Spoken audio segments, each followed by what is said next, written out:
Mangsa peting di kamar Bu Suji rejeng Mama Kabul ngabahas Ahmad nu ujug-ujug maksa hayang ke kebon.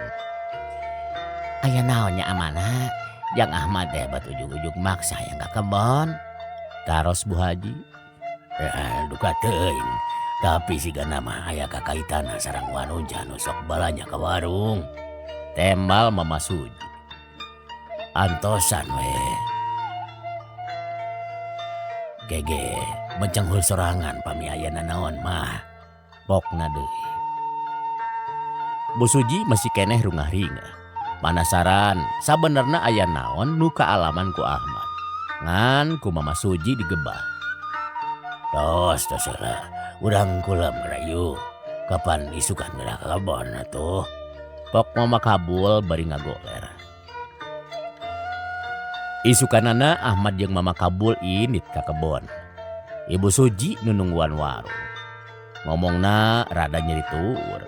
Padahal mah hayang jaho perkara naon nu sabenerna ngaganggu Ahmad. Di kebon Ahmad kalah hulang-hulang. Da teu biasa ka kebon. Boro-boro macul. Manehna mah teu bisa ngaramet-ramet acan.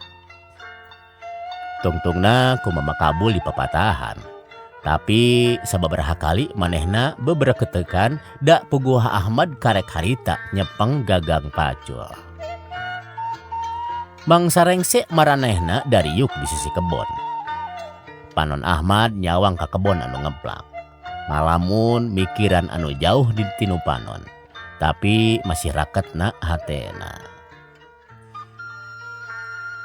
Padahal mah geus puguh neng engkom teh sulaya. Milih lalaki lian iwal ti kuring. Tapi nah ieu hate teh teu bisa dibangbalerkeun. Inget wae kanu ngaranna Komaria.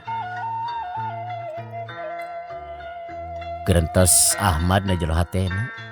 Lamun seug teu era mah ku batur manehna geus ceurik mangsa harita teh mun inget ka engkom.